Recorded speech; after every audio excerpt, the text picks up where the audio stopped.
Fare thee well, fare thee well. I love you more than words can tell. Listen to the river sing sweet songs to rock my soul. Fare thee well to Phil Lesh. He is bass great. Lesh Filling. Grateful Dead bass player Phil Lesh passed away at the age of 84 last week. Huge part of my life. Hella NorCal from beginning to end. He was born in Berkeley, California. He died in Novato, California. Hashtag Novato Boys. His son played on my cousin's lacrosse team when he was in high school. Longtime fan of his, music pioneer, and just the next in the long line of Deadheads, Grateful Dead guys to swirl off into the stars, and we'll miss him. I will anyway. Uh, uh, and I'm gonna miss all the guys I dropped for these waiver ads. Producer.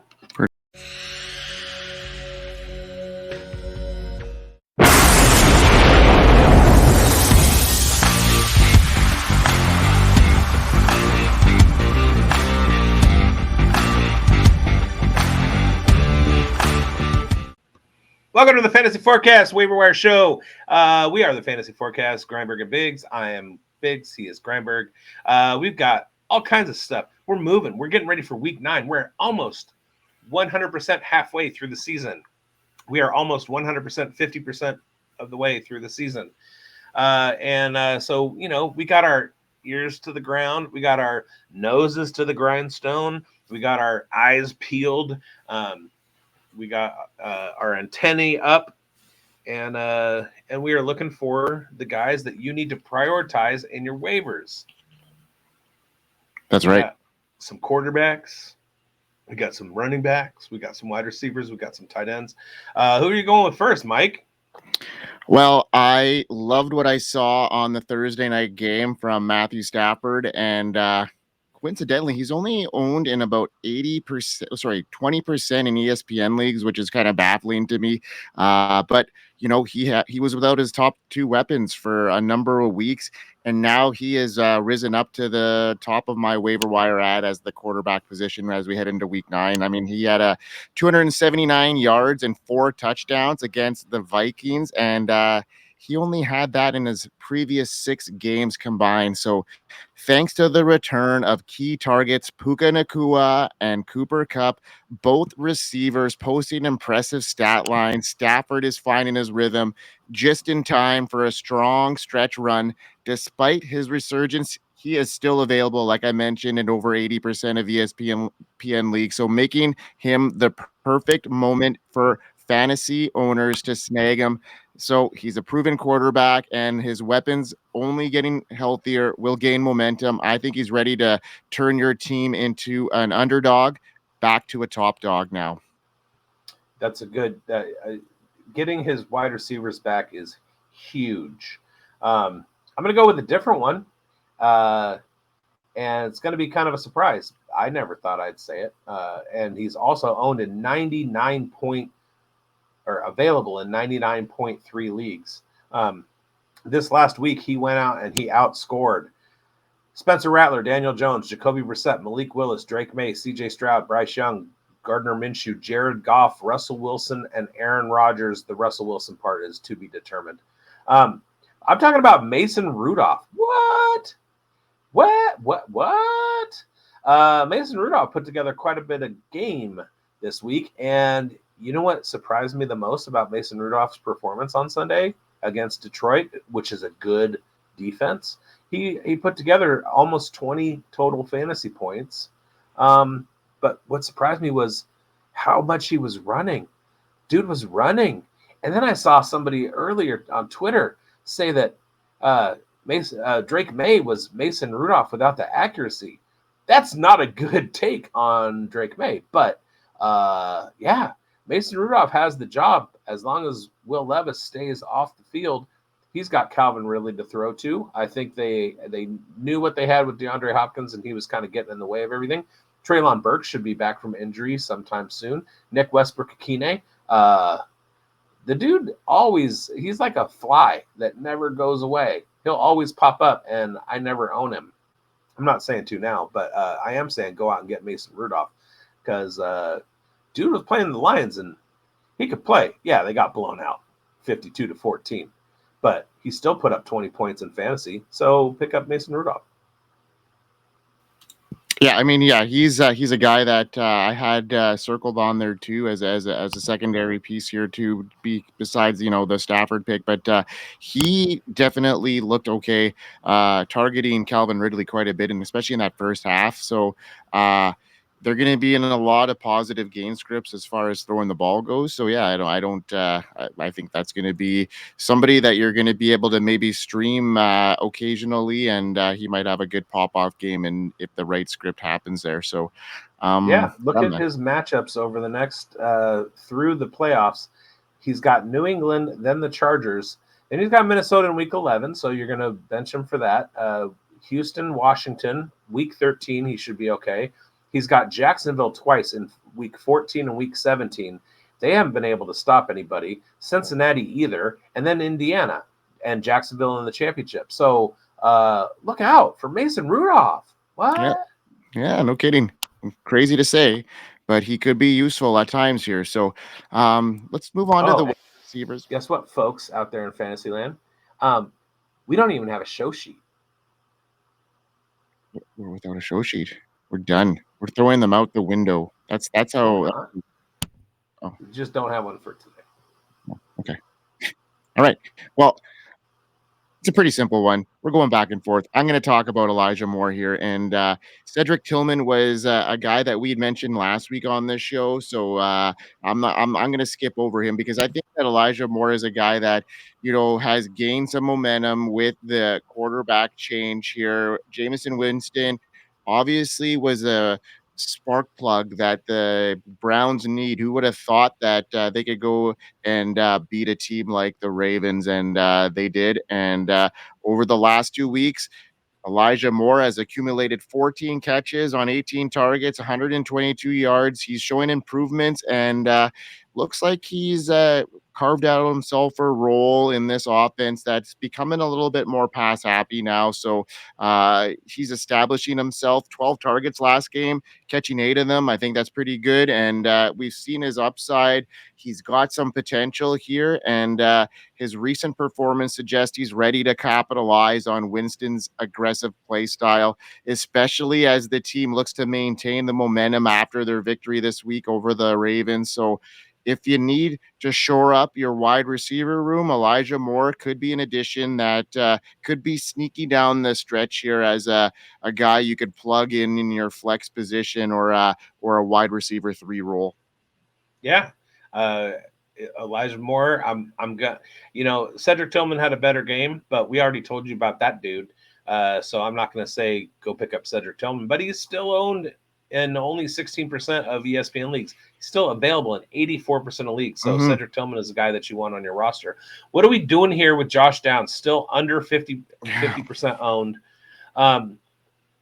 And I'm not going to talk about Michael Wilson either. He's owned in 87.5% of leagues he's available. But I'm not going to talk about him either. He put together a nice game, 14 points against the worst wide receiver matchup of the week against Miami. So go out and get Michael Wilson. But the guy that I'm going to talk about, Jalen Coker. Jalen Coker from Carolina. Look, Carolina is garbage, but Jalen Coker and Bryce Young have been working together in second team practices for the last few weeks, ever since Bryce Young lost his job. Well, then Jalen Coker goes out and along with Bryce Young against the second worst matchup in fantasy football, 17.8 points. That's not too shabby. He's a guy that you want to monitor. Carolina has a fantastic schedule down the stretch for your playoffs. And if he develops the trust and faith of Dave Canales in that offense, they're going to target him quite a bit more. And he's owned in he's available in 99.99% of 99.9% of leagues. He's owned in 0.1% of leagues on ESPN. So go grab Jalen Coker, stash him, and as the matchups get better for the Carolina Panthers, And if Jalen Coker is getting targets with Deontay Johnson out, etc., he's somebody that you're going to want to have on your roster.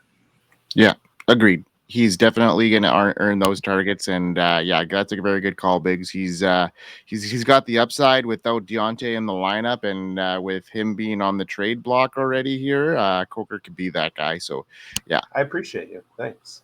yeah. Well, let's move on to the running backs. And here's a situation here. There's not much out there for the running back rooms. And I'm talking about a guy that is third on the depth chart right now. But at this stage, I think he's worth a roster position in our deeper leagues. And that's Isaac Garendo. He came in when Jordan Mason went out, and he stepped up in a big way, carrying the ball 14 times, 85 yards, and punched in a touchdown. He caught 3 passes for 17 yards. It was an impressive performance considering he was just a fill-in for Mason. So looking for Garendo as a 6.1 yards per carry this season. It's clear that he's got that explosiveness that is needed, and so much injury in that 49er running back room. So there's some viability here if something were to happen.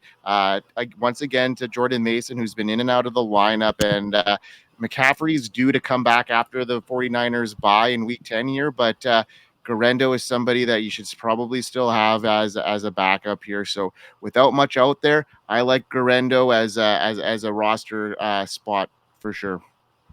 Yeah, and you're wasting your breath though, Mike, because we already told everybody to go out and pick up Isaac Garendo a few weeks ago, so they already have him. So I'm gonna continue the streak and give you guys another guy that you should have listened to us before when we told you to pick up Tyrone Tracy Jr. Last night, as of 7:11 left in the fourth quarter, he had 20 fantasy points. He's almost completely single-handedly rescuing my team in one of my most important leagues. I think, wait a minute. He may have last night right now. And so, yeah, Tyrone Tracy Jr., we told you, if he gets his foot in the door, he's taken over that job in New York from Devin Singletary. And Monday night, he proved it against the Pittsburgh Steelers, who are a top 10 bad matchup at the running back position. He's still owned in less than 50% of leagues on ESPN. He leads all waiver wire running backs in fantasy points, average points per game. So he's somebody that you desperately need to have on your roster. If we're looking forward to the second half of the season, he's got Washington next week. He's got Carolina the week after that.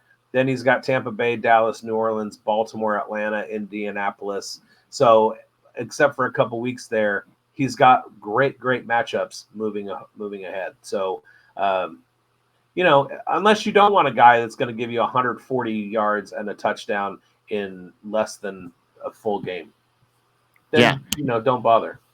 Tyrone Tracy is heating up at the greatest time of the year.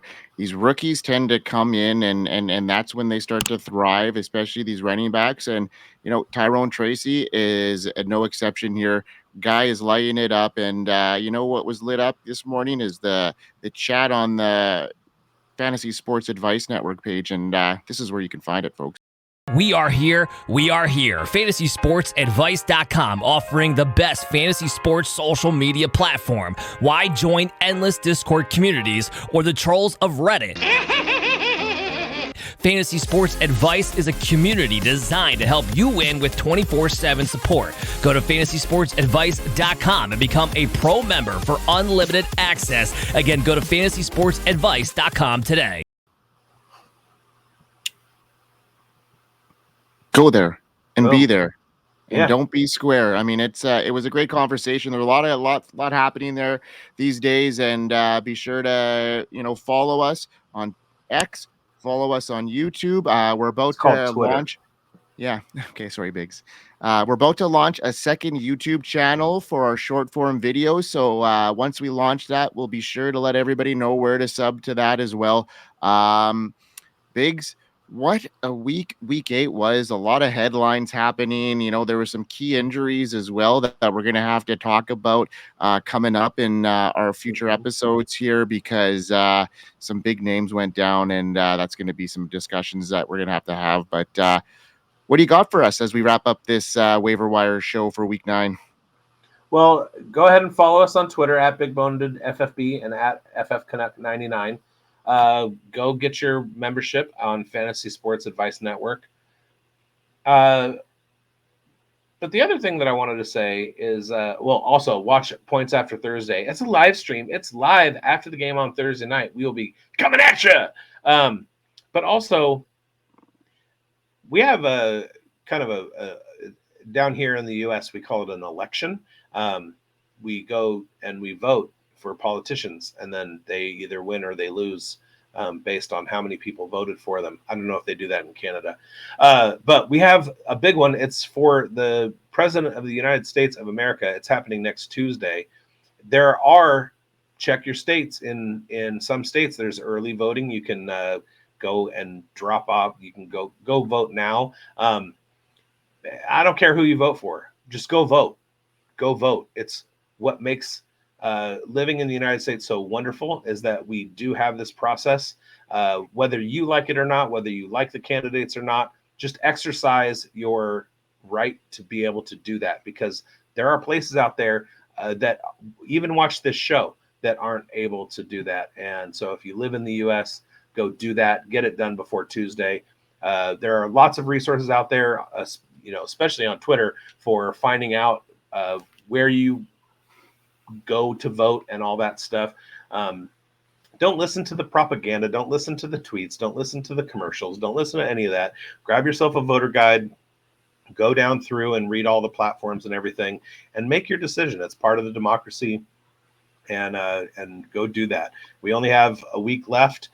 Seeing as how this is Tuesday and the election results come in next Tuesday. So go do that and be an American, damn it. Do it. Exercise your right, because if you don't, then you can't bitch about the outcomes, right? So yeah, and all I hear is people bitching. Stop bitching and just go vote. Yeah, it's awesome. It's a free country, so enjoy it. All right, folks. What a great show. We're headed into week 9. We're excited to see your teams develop into those championship rosters. So be sure to comment and drop some of your championship lineups in our chat. We'll definitely dissect them and give you some starts at options there for you. So bigz, got anything else? Peace, love, and fantasy football, baby. Deuces. Yeah. And what do we say? You win. Yeah, we hope you win. Unless I'm playing against you. I think you smoked me this week in one of our leagues. No, that wouldn't have been me.